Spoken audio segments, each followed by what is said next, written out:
My name is Simon McGregor-Wood. My life choices are based on safe options. I know my limits, and I stay well within them. I bought a racing motorcycle a year ago. It isn't legal to ride it on the road, so although I don't actually race it, I pay to take it onto tracks for the thrill of going fast. I love this private world where the concerns of everyday life are left behind.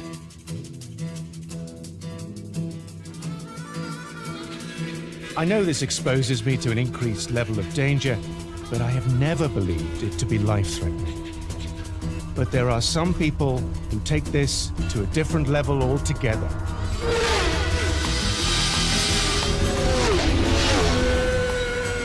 I saw a video of this kind of thing a few years ago, and I couldn't believe it. Get it wrong round here, and 9 times out of 10 you're dead. And that's a bus. It looked like the most dangerous thing I had ever seen. People might say that we've got a death wish. But what do they do? What do they do? It is a very dangerous place. Why on earth did they do it? How was such a thing even allowed to happen in this safety-obsessed world? I became fascinated. I knew that some incredible human stories must lie beneath the surface, and I knew I needed to know more.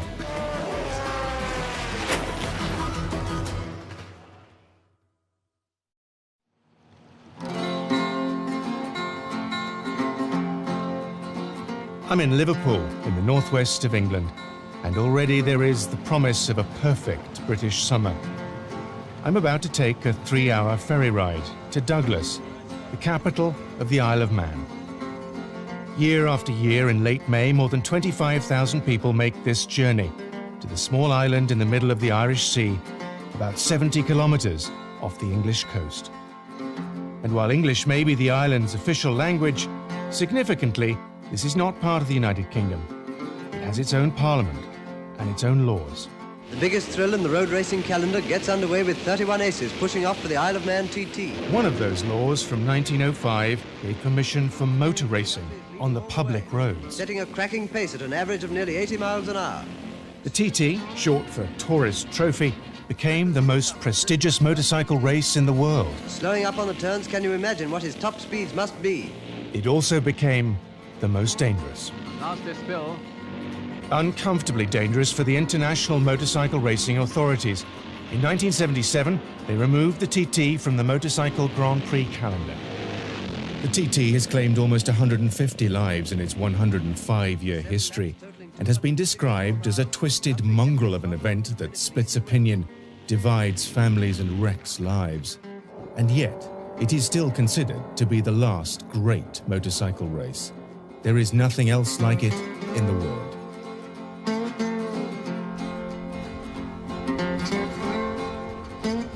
I want to know why the riders take such a huge risk and what kind of people they are. You can't take any drugs in the world that give you what you get round here. I want to know what this race does to them, their families, and their friends. What is it all about? Once you step off the boat, you say, right, we're here. And that's it.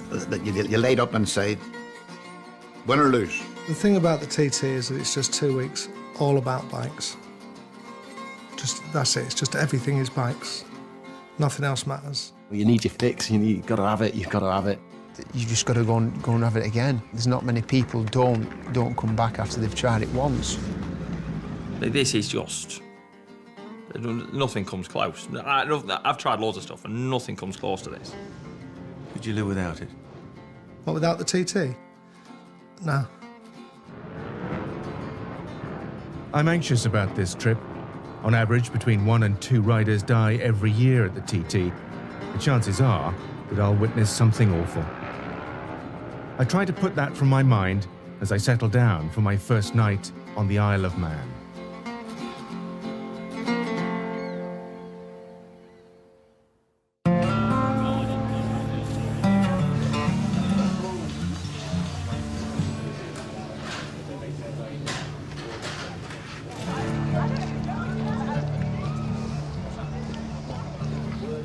Arriving in the paddock, I'm struck by the informality, the relaxed atmosphere of the place.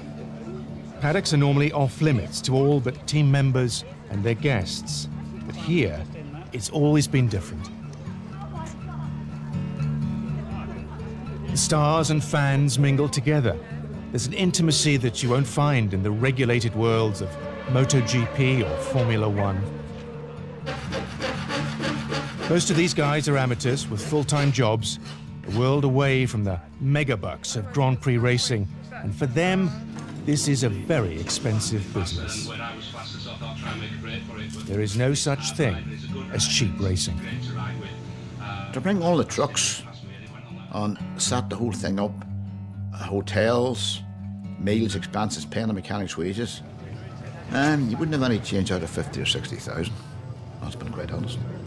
Any form of motor racing or motorsport is very expensive. If you can't afford it, you can't do it. I won't go on forever doing what I'm doing, because I don't want to be treated as some sort of silly old man who's just going to chuck money at it. I wouldn't want to be considered as that, but I wouldn't consider myself to be a fool. If I thought it was, I would stop tomorrow. I mean, I need a good sponsor. John Ingram is a privateer. He doesn't ride for one of the big teams, not yet anyway. This is his first TT, and without a Hector Neill or a Wilson Graig behind him, he needs to find the funding for his TT dream himself. The sponsors that I've got, from the local butchers to the convenience store and just general friends, are just throwing, 250 quid in here and there, and before you know it, you're coming with enough money to do the fortnight. For the past 27 years, since he was a 10-year-old schoolboy, John has been racing successfully, both on the track and in motocross national championships. When he turns up, victory's expected. He needs a bigger challenge. Doing the TT is something that puts me as a little fish in a big pond, which is where I think I like, I like to go in under the radar and maybe, if I get a decent achievement out of this, it's better than going winning at 5 or 6 high-level races that I'm expected to win. John's friends, Mark and Josh, have come with him. A 2-week unpaid sacrifice to be his pit crew, and they already have a problem. The bike is returned to the garage that John is sharing with his good friend, Gary Johnson. This is a big problem. At the moment, John's bike will not steer properly, and unless they can fix this in the time available, they won't be able to practice. The bike is stripped down, and with barely enough time to spare before it must be officially inspected, Gary passes on some of the expertise that helped him to his first TT victory in 2011. This is not the ideal beginning for John, but the running repair, all they can do at this stage, is expected to work. It has to. Everyone mucks in to fix it, and I can't believe how calm they all remain. If it was me in this situation, my stress level would be going through the roof. Clearly, they have the better approach. This is a standard part or something that you've modified for the TT? It's an aftermarket part. Okay. But it looks like it should have come with a different nut. Right. As the bike is taken away for its official inspection, John continues to benefit from his years of friendship with Gary. The experienced rider talks the novice through the twists and turns of this long, complicated and unforgiving course. See, 1 apex, 2 apex. Gary's helped me a lot. He's sort of So you can count them. a similar sort of level to me on the circuit racing. You get what you get with John, exactly what you see, and I thought, he's a square guy, I can get on with him, and I said, look, if you need any help, I'll help you. He's made the mistakes, he knows what setups don't work, he knows the bits that's going to catch you out. And for him to give me that information, it's almost like it's fast-forwarded my TT career by 3 years, shall we say. He'll say, don't wash the flies off the fairings, take the fairings off. Because if you take the fairings off, you'll know if you've got any oil leaks. If you wash the fairings on the bike with all the flies off, you wash the oil off and you're none the wiser. Little things like that. I'm hoping to do well at the TT and run at the front one day. That's a dream. It's just a burning feeling inside that you feel like you've got to go and give it a shot.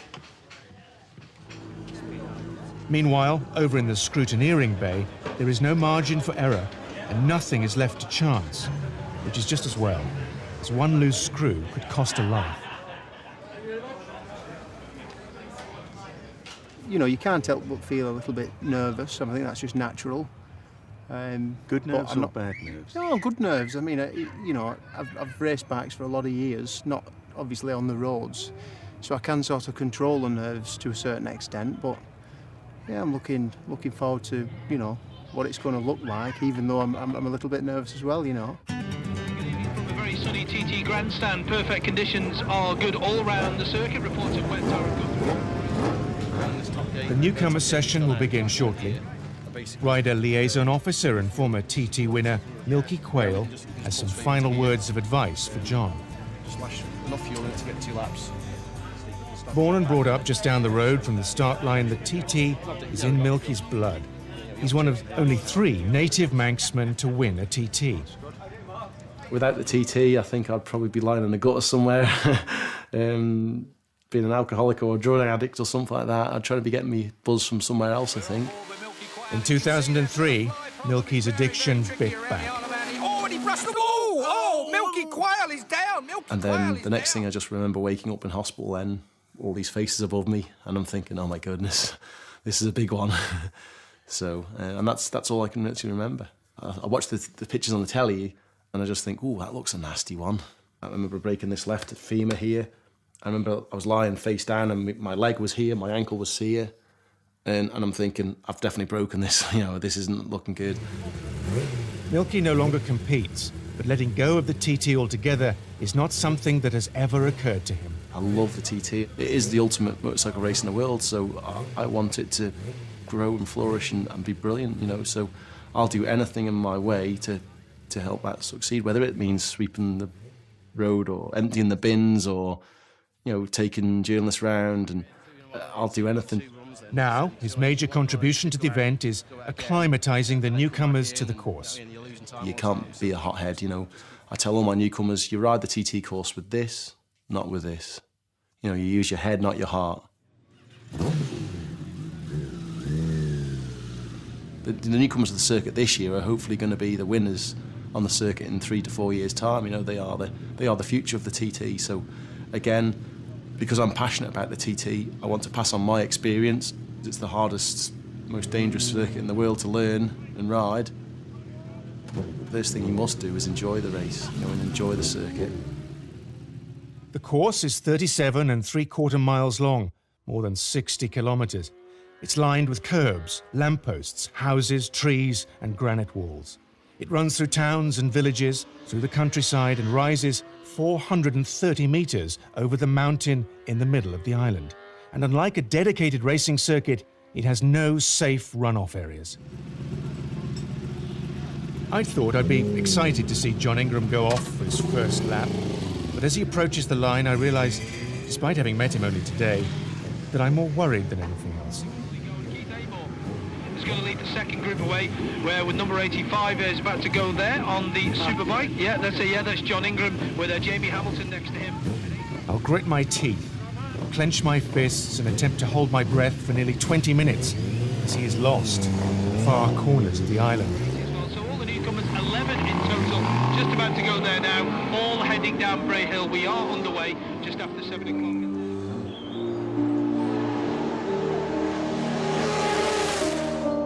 The course will push him to the threshold of his abilities. His exhilarating journey will appear to him, I'm sure, to be over in seconds.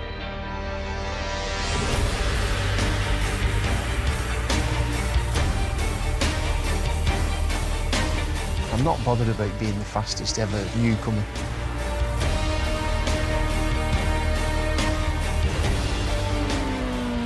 All I want to do is have a good show. The biggest thing for me is enjoying it and getting home in one piece. John's bike makes it back to the garage before he does. Like many racers, he keeps his soft side to himself. His priority now is a private call to his wife, Tracy, back home. He's fulfilled the first part of his TT dream, and he wants her to be the first to know. How'd it go, John? Yeah, You all right? a bit lost. You got lost? Yeah. You made a wrong turn? No, well, hopefully not, no. But, you know, I think I played it safe. I never scared myself once. I just, you know, Nice could and sleep steady. on that now and then try and move on. But, you know, how the front lads do it, it's just beyond me at this point.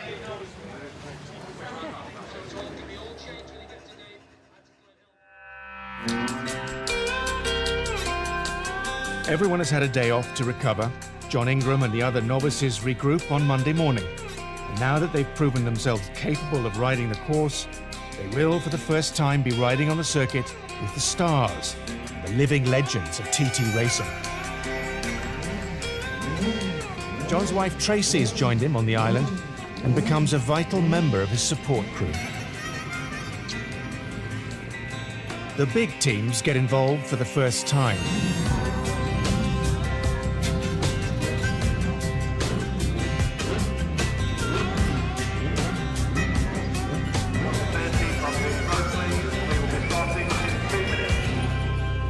One of the biggest stars is John McGuinness, who's won more races than any other living rider. My first TT I ever came to was '96, and you're riding around thinking, this shouldn't happen, we should be in jail, you know. It's like, you know, legally speeding, if you like, you know, and it's, yeah, I mean, there's nothing like it in the world. The sport's biggest maverick is Guy Martin. He speaks his mind, and his eccentric personality has made him a favourite of the fans, even though he has yet to win a race. It'll come. It'll come. It's no problem. I've got what it takes. I'm fitter than any of them boys. And really, I sort of laugh at them boys a bit, because that is all they've got. That's all they got. They just race motorbikes. They don't do anything else. Whereas I'm a truck mechanic. I go back and I just fix lorries. It's only my hobby is racing motorbikes. Believe it or not, I like a rider with a bit of personality. Somebody you can speak to, or you can take him to a press thing and he's got something to say, which we don't, well, Guy, he just says, whatever has his mouth, he just says it. But for some reason, people love that. Everybody wants to know what's going through his brain. Yeah, I'm definitely not a Stephen Hawkins, am I?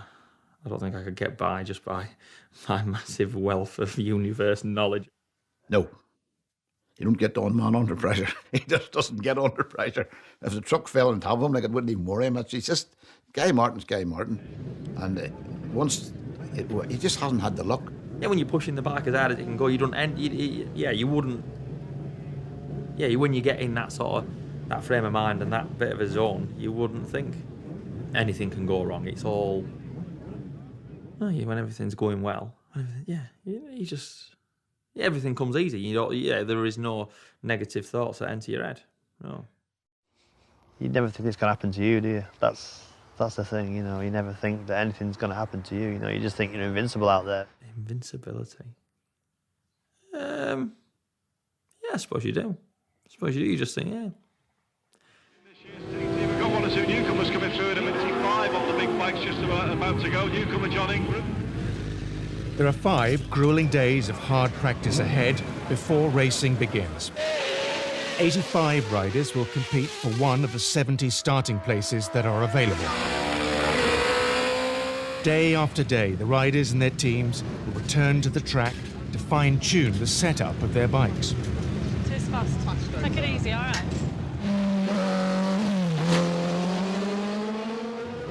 The decisions taken during the remainder of the week will have an enormous influence over what will happen during the races.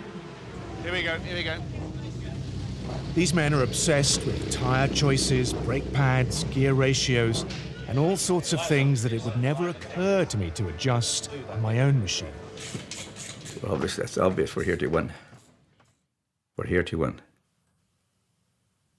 We haven't managed it yet, but that's why we're here. It is seductive, exciting, and scary all at the same time. it's all coming together. It's like everything's going smooth. Yeah. Push your hand, John. 170 mile an hour, doesn't feel fast anymore. Practice time is valuable. John Ingram makes the most of what is available.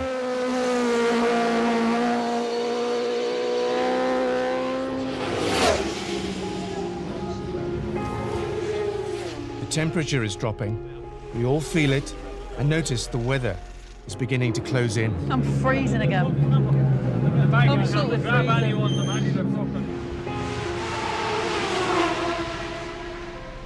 Teams begin to retire their riders from the session, and everyone's thoughts go out to those still to return.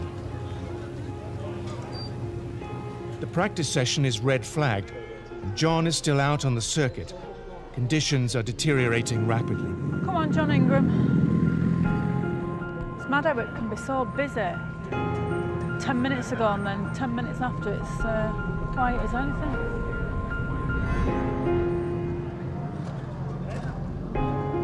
Seconds feel like hours. Oh, he's here. He's here, he's here, he's here. Good boy. The week has been fun thus far, but this is a sharp reminder of just how quickly things can change on the mountain course. I think you're the last one back because you were the last one to go out before they red flagged it because of the mist. I'm just glad you're back in one piece.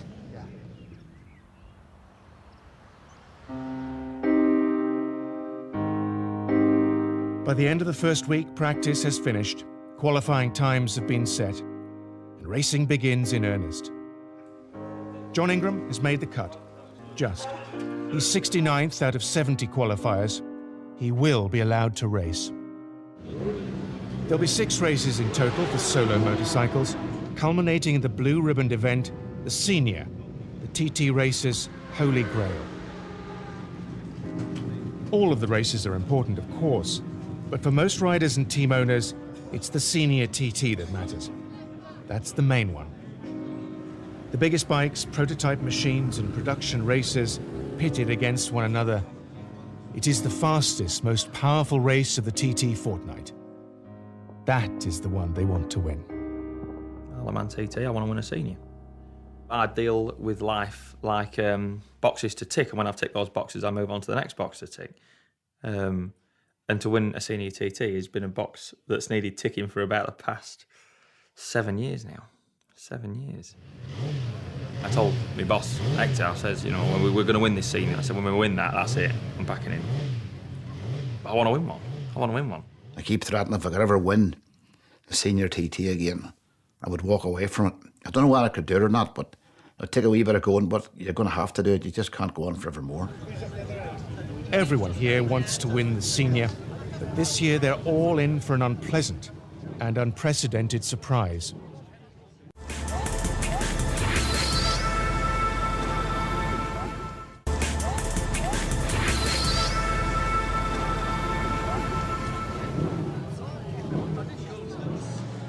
Race week has arrived at last. Yeah. Okay, let's go. After you. And for John Ingram, this is one of the biggest moments of his motorcycle racing career. He may have more than 200 race wins and hold the outright lap record at a national circuit, but this is different. This is his first ever TT race. Just to keep you up to date with what's going on, I've just spoke to the weatherman. Visibility is improving on the mountain section of the course, but he has advised that it will be a lot clearer in half an hour. On his budget, he can't bring a bike of every class for each category of racing, but there are 3 races for which his 1000cc bike is eligible. The Superstock, the Senior, and this, the Superbike TT. Each race will gift the winning rider approximately $30,000. It might sound like a lot, but the tax man will have a large slice, and as I've been told, this is an expensive business. To break even, a rider on even a modest budget would need to win at least 2 races. For the big team owners like Hector Neill and riders like John McGuinness, they need to win them all. You know, when you lift that trophy and that, and you see the families all happy, all smiling, I'm smiling, you know, it's paid the bills for a while as well, because, you know, you've got to pay the bills somewhere on the line, and it's it's a pretty special moment. The race will be run over a distance of 364 kilometers, 6 laps of the course. That's like going from Rio to Sao Paulo, Los Angeles to Las Vegas, Phnom Penh to Ho Chi Minh and beyond, or from Warsaw to pretty much anywhere else in Poland. It will take around 2 hours to complete, during which time the riders will stop twice for fuel, tires, and refreshment. With 70 riders competing for space on a public road, it is simply too dangerous to have a mass start from a grid here. Racing is against the clock at the TT. Next stop is number 3, Guy Martin. The riders depart at 10-second intervals, and as they do, Josh and Mark, joined now by their friend Big Phil, do their best to keep the tyres warm while shuffling slowly forwards. Until finally, it is John's turn to take the terrifying run down to the corner at the bottom of Bray Hill. Look, mate. Take it easy, John. Times I would go to the line and I would talk to the boys because you know you might never see them again.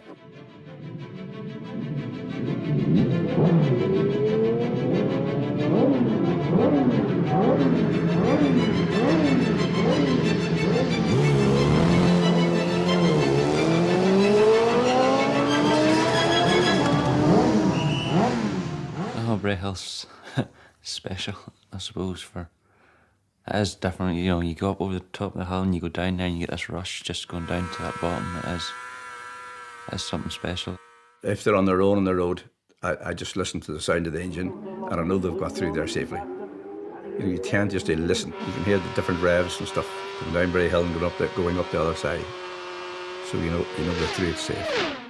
Believe it or not, years ago I would have been a bit nervous about it. Today, once the bike heads off down Bray Hill, I just relax and I walk down to the pit and stand there, and all I think about then is the pit stop's been done right.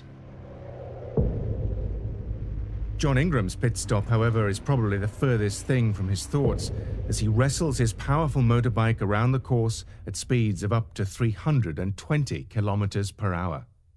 The level of concentration is definitely 100% all the way around. John Ingram and a couple of the newcomers, they'll be tired, they'll be aching, they'll be stiff because they'll be holding on too hard, you know, they'll be gritting the teeth a lot and holding on because I'm not sure where they are. The pit stops are where races are won and lost.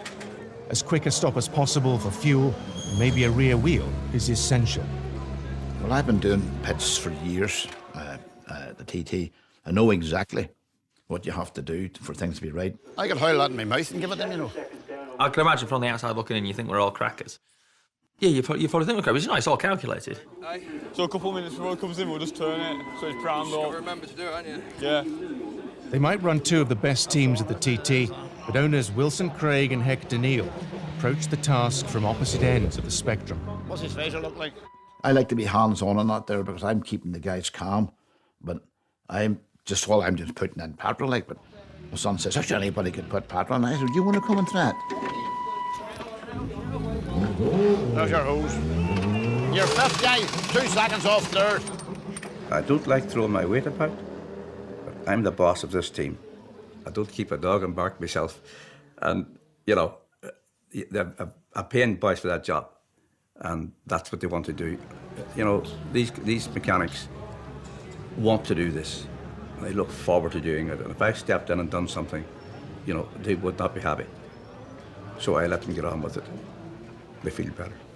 You know, from the outside looking in, you do think they're all nutters. The moment has arrived for John Ingram's mates to make their TT pit stop debut. Neutral, John. Put it in neutral, John. For a team in contention for a podium place, time is of the essence. But for Josh, Mark and Big Phil, they just need to get John and the bike safely out onto the circuit again. Their focus is on setting respectable lap times. John McGuinness notches up TT win number 18. He's the winner. Whoa. John Ingram, meanwhile, continues his quest to set his fastest lap time. By the time he crosses the line, the champagne is already flowing. John is 35th. It's a respectable result, especially considering he qualified 69th. But he's despondent, and I'm not sure that he's aware of the positives. Well done for finishing. Many didn't. Right, okay. Many with a lot more experience and backing than you fell out much earlier. It's good to bring it home. Yeah, of course it is. Your first TT, well done. Yeah. That'll do then. Yeah. Naively, I'd expected John to be elated, but it became clear whilst he recovered that the racer's instinct is always to do better. There is some good news as he strolls back to the motorhome. The official times are released and John's fastest lap was 186 kilometres per hour, only 9 short of his goal. And he still has 2 more races in which to achieve it.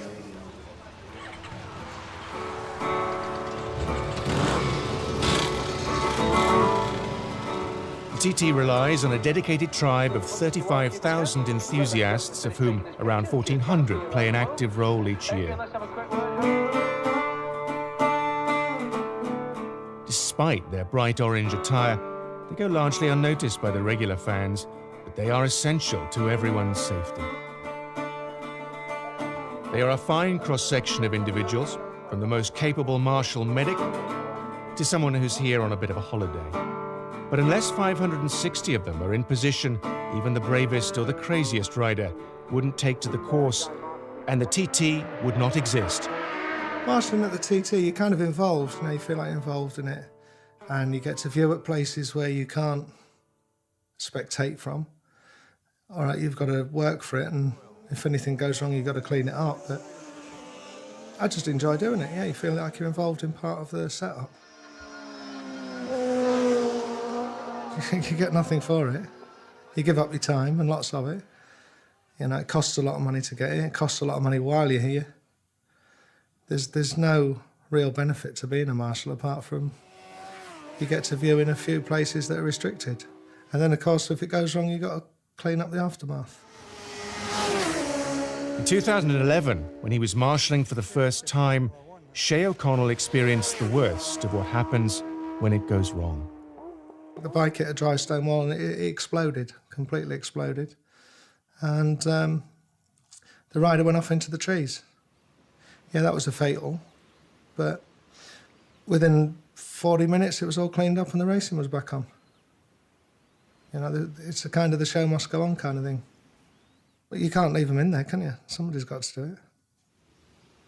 You know, the guy that we saw that had died didn't linger along in a bed dying of some unmentionable disease. You know, 1 minute he was doing something he absolutely loved, and the next second he was gone. The danger is always a consideration. Someone said to me one day, if this sport was safe, we wouldn't do it. Get it wrong round here and 9 times out of 10 you're dead. And that's a buzz. There's not many things left in life where you can do that now, is there? Is there? Well, you name one?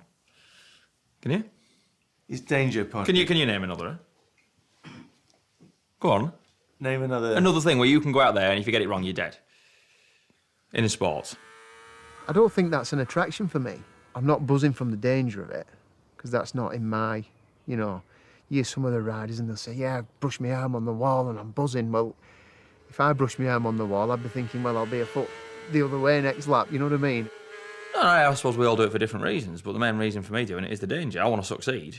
Yeah, if it weren't for the danger, that I got out of it and the buzz that I got out of it, I won't come back. No. There is a dark side to the TT from which no one can hide. Death rides on everyone's shoulder here, and even the greatest are not immune should he make that final call. In 2003, the TT's brightest star was David Jeffries. He was well on his way to surpassing the achievements of all who had gone before him. When we lost David Jeffries at the TT, I said to the guys, look, I'm finished with this. Pack that whole show up and let's head out of here. I says, that'll do me for motorbike racing. So we sort of rallied ourselves and just closed the place up for a while, and then we sat down and thought, what will we do here? And the mechanics all said, it's up to you, boss, you make a decision. So I decided, nah, I'll have a go at it. And Adrian Archibald was riding as David's teammate, and he went out and he won the Formula 1 in the senior. But he said on the podium, he says that was for David Jeffries, I suppose. You never get used to it, that feeling that when you lose somebody like that, but it's something that I think we're just selfish bike racers, and we just tend to sweep it under the carpet, you know. It's different for people that have never been involved in it, so you know, they just see it as if you're just throwing your life away, but you know, it might sound stupid, but I just, you know, you're all going to die, so no point worrying about it, you know, as long as you enjoy yourself, and, you know, I don't think about that there, you know.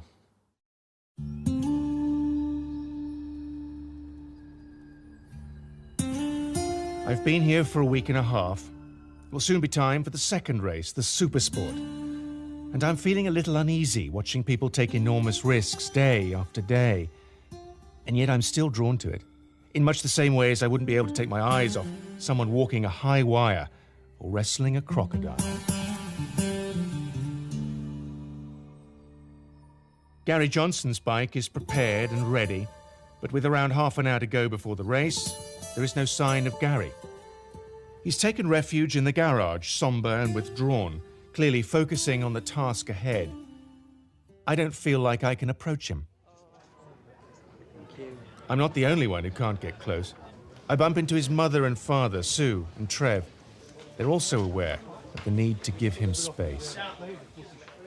If I do see him at all just before I go, it'll just be good luck, go steady. You've come for the race, but all you're waiting for is for it to end. I'll be honest, I'm probably pretty cold with him. Whilst we're at the TT, I pulled myself away from everybody. While he came to the line, John McGuinness had 2 left gloves, and that's 1 minute to the start of the race. Road conditions good all round, light winds and high clouds, which is absolutely fantastic news for these 600 Super Sport machines. If you're not in the grandstand, if you're listening to the radio, oh, that's Gary Johnson across the line. That's all you're waiting for. You just want to see him back. You want to see that he's finished the race. Now Gary Johnson. I invite myself to the grandstand to watch the race beside Gary's mum. Still Gary leading, and just over 2 seconds is as you were pretty much at Crockney-Mola. Just fractionally, that gap has diminished, so has Bruce. It's going well for Gary. By the time of his pit stop, he's in second place. The man on the move, you know, it's Gary Johnson, and there's a Gary Johnson fuel cap on. Yeah, good stuff, boys. You go, turns the thing in, and Gary and Michael are going to leave together. But Michael's machine, oh, she doesn't. Oh, there she goes. As the other riders stop for fuel, Gary's position improves. Sue's anxiety is steadily increasing, and I'm feeling it too. I do my best to break the ice. Do you think he has any idea how close it is? Yeah, but it's all going to be revealed now. It's a lead, but only by 0.40 of a second for Gary Johnson as number 84. Oh, I'm nervous. I can't imagine how you're feeling. After holding the lead for a short while, Gary suddenly starts to slip back down the leaderboard. Gary's in third now. I'm waiting to hear I'm that. sure. I don't think I could have sat there waiting for my child to come back safely. The riders begin to cross the finish line. There's no sign of Gary. We have got them on the list. Let's just see if we can check. Cameron Donald and McGuinness, they're all through Crockney-Mola, and Anstey is increasing his lead over Cameron. It's now 1.3 seconds. At Crockney-Mola with 1.5 miles of racing yet to come. Come on, Gary. We're going to be putting the stopwatches on Cameron Donald. He started 10 seconds ahead of Bruce Anstey. Gary Johnson is now 6 seconds down, so clearly some difficulties for Gary, but it's between the New Zealander and the Australian. That's the shape of it. The 2 Honda machines. Is it going to be Donald? Is it going to be Anstey? We start the stopwatch, and now can Bruce get here in less than 10 But Gary seconds? doesn't cross the line, and I really am beginning to worry about what might have happened. This has stopped being fun. See you later, Sue. Sue heads off in search of more information, and I'm deeply worried. There have been no announcements, and as I know, that is how organisers play it when there's been a serious incident. As the winners spray their champagne, I find it hard to share their enjoyment. There was still no sign of Gary, and no word of what had happened to him. I was beginning to fear the worst. Well, we can, but obviously the story is still to be told about what has happened to Gary Johnson, because Gary has yet to finish. Of course, he was leading the race. A ripple of applause begins to swell at the other end of the pit lane. It is Gary. He is back, nursing his bike over the line under his own steam. So clearly a story to be told there, and it's going to be a hard luck story as well. What happened? Do we know yet? I haven't talked to him yet because he's just come back. I don't want to interfere with him, but it's looking like what I'm picking up that it's run out of fuel. He's run out of petrol. Very frustrating. The great thing is to see him back. He must have been proud all the same. Oh, extremely, yeah, extremely. Whatever he does, yeah, I've also been proud of him.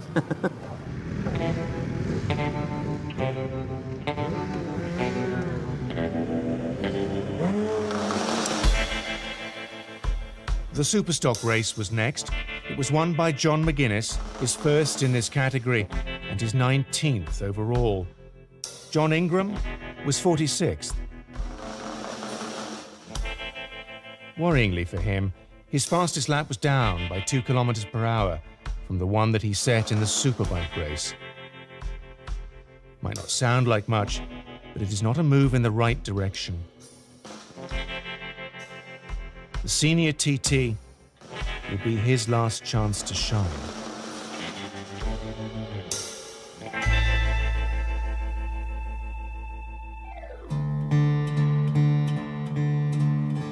But the weather has turned. It has caused the main race to be delayed by a day. And the big teams, with other racing commitments and ferry spaces already booked, have to depart, leaving behind only what is essential. The skies are clearing, and the mood in the paddock, now looking sparse, is improving. It looks like racing will go ahead after all. Except that it doesn't. The announcement comes of a delay in the start time. The sun might be shining, but the track is still very wet in parts. It's sometimes hard to remember that the weather can be fine in one part of the course, but severe in another. Teams continue to prepare and the bikes are taken to the start area as usual. It's becoming increasingly frustrating. The roads remain open and there is still no word of the race taking place. I went out on a road bike to have a look myself, to satisfy my own curiosity. To begin with, everything seemed fine, and frankly, it was hard to understand why the race wasn't going ahead.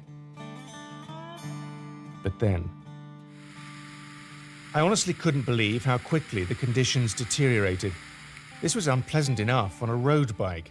I couldn't imagine being in control of a powerful racing machine in these conditions. By the time I reached the mountain section, well, you can see for yourselves just how bad it was. Back in the paddock, an announcement is made, but not officially. See if we can get a word, Johnny. Any word you can give us? Well, I'm pretty sure, yeah, there will be no senior race. OK, well, that's literally hot off the press, and Johnny wasn't sure whether he could give that information out. We do appreciate that. We've not been officially told. We've not been officially told, so...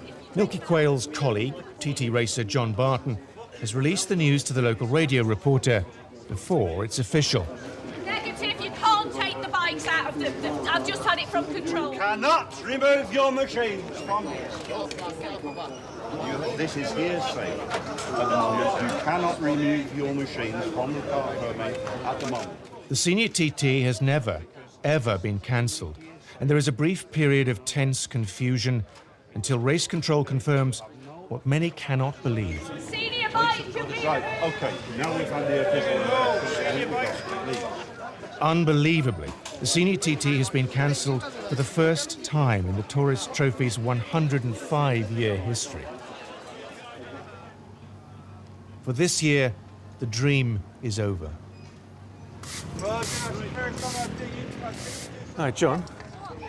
All right. Well, that must be very frustrating for you. Yeah, I mean, it was one of them, wasn't it? I was never going to go out there and put a fast lap together in them conditions, and that's sort of what I was looking for. I'm just looking at this TT to try and get 120 mile an hour. But I think they've made the right decision, because I think it would have all gone wrong, because there's a lot of lads out there looking at winning, aren't they? And what of the lads who are looking at winning? How is it affecting them? They're devastated. Can't believe it. Gary Mark was just shattered. Our big chance was here in the senior TT, and it's not going to happen. How are you doing, Guy? Help me. All right, mate, are you? About this senior. was This, shattered. this man says he's so upset he might not come back next year. I don't believe him. Do you believe him? I hope not. I want to give me a job next year. We were coming here to win, and we said we're both going to win the packing, but we've done nothing like, have we? We've done no winning. It's so sad. Big anti-climax. Would you have gone out in that? You're damned if you do and damned if you don't. If we had gone out in that, after the race, if it had been 2 wetting places, I would have told them so. I said that shouldn't have gone. But now I'm going to drive home. What have I got? I've got a 4-hour ferry and a 3-hour drive home. I'm going to be sick the whole way home. All I want to do is race. We haven't raced since Wednesday. I'm gutted.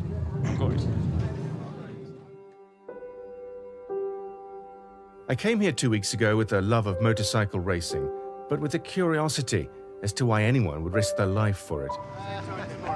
Yeah, we'll have another roll. Cheers, thanks. Okay, thank you. And what did they tell me? That they are addicted to danger. That there is a need to risk all for the greater satisfaction of surviving. It isn't a death wish. It's about living. I do believe that the men and women who do this are special. From the outside, it's about breathtaking speed and noise and jaw-dropping incredulity. For those who don't understand why, it's about unacceptable risk and irresponsibility. From the inside, it's about a personal challenge taken with eyes wide open. It's about split-second decisions and bottomless reserves of strength. It's about facing up to danger in return for a death-defying experience.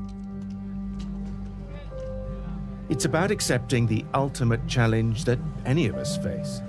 The TT is about living life to the full. My director David and I both know what it means when it goes wrong.